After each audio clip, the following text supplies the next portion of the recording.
What's up, YouTube? How's everybody doing? Welcome back to the Hatters Lounge. Today I got a video for you guys that was actually requested via chat last week during a live stream when we were doing some killer. And we were running Freddy, and I think I stumbled on probably the most, toxic and oppressive build that you could ever put on Freddy ever. And we all know that Freddy's broken, and he's, like, the strongest killer in the game.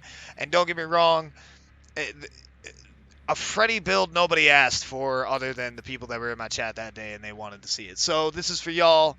Much love. Let's get into it. So we're running Thanatophobia. Basically, I hit a survivor. I get a slowdown to repair a Sabo and totem cleanse.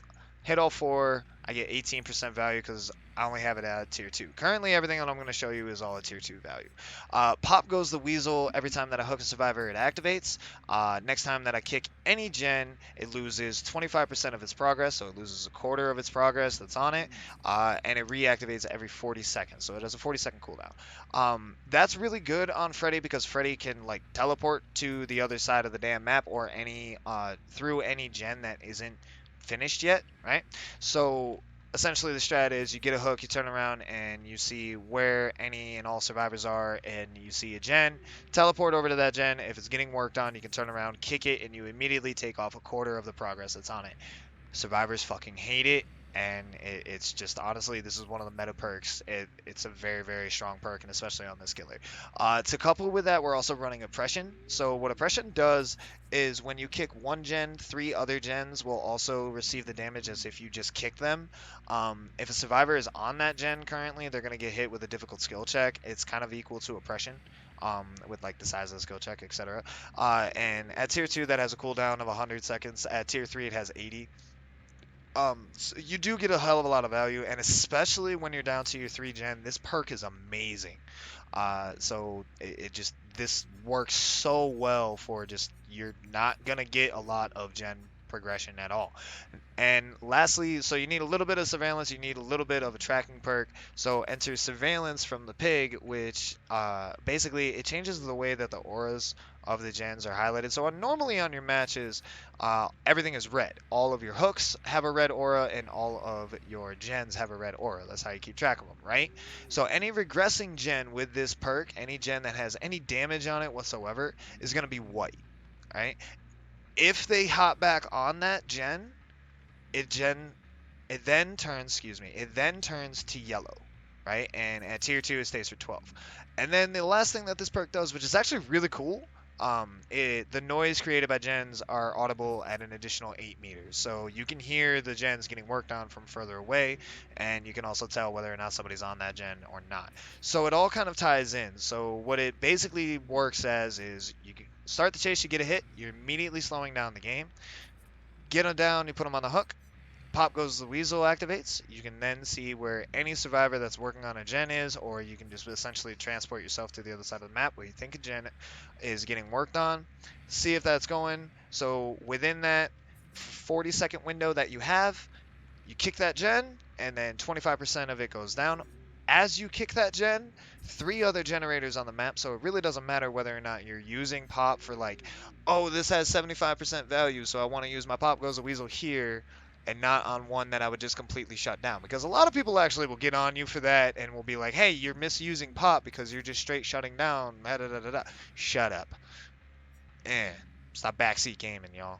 Anyway, so Oppression basically just spreads out the amount of damage, and with Surveillance, you're able to see where any of your regression goes, especially because if your gens are starting to change colors, so then you're starting to see if there's value. If they don't, they're either getting worked on and they pass the skill check, which is fine, because I've literally seen it where you get no missed skill checks, no explosions whatsoever, but it will still be going. So you know survivors are on the gen. Any information that you get, even if you don't get information out of this perk, still helps because it's still spreading out damage to all the generators, and it just creates so much slowdown, especially at endgame. And then surveillance, you're just able to see and where survivors are going and where they're going to be. Now, for the add-ons, the 2 that I'm running right now are kind of like the nicer version, and they're more geared to like slowing down the healing because I want Thana to actually stay in value, and I don't want them to heal really fast. So we're using Green Dress, which slightly increases healing and regression penalties.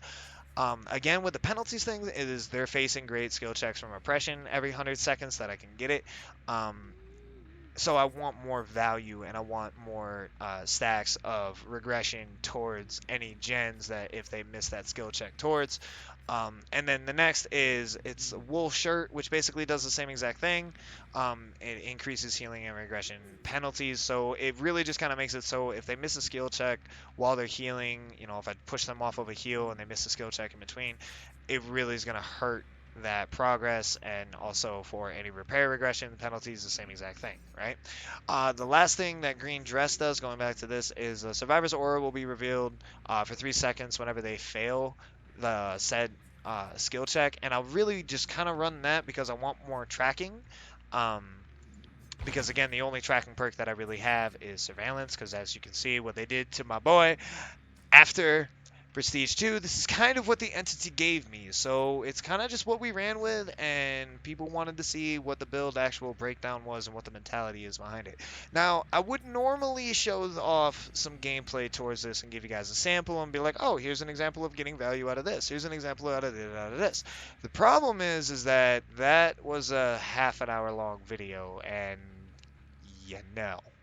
I no, I know y'all ain't gonna sit through that, and I don't want to put my CPU through that. So, I hope you guys enjoy at least the information behind the build and the mindset behind the build. Now, the add-ons that I would normally run would either be any of his jump ropes or any of his chain add-ons, because they slow down and penalize more in the dream state. And it just you want the add-ons that are gonna slow everything down. So again, this is why I call this build the fuck you Freddy, and or the Forever Freddy, instead of forever being in the dream world, where you can't escape, like the regular, Forever Freddy. This is the you're not going anywhere Freddy, because you can't really, when played correctly, they can't gen rush you. The only weakness that I have with this build whatsoever is that there's very minimal tracking.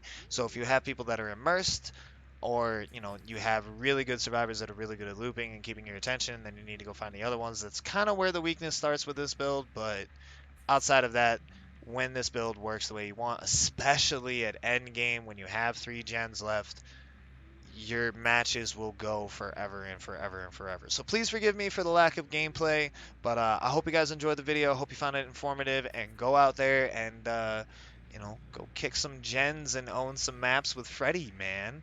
But yeah, thank you guys very much. I hope you all enjoy it, and we will see y'all next time here at the Hatters Lounge. As always, have fun, stay blessed.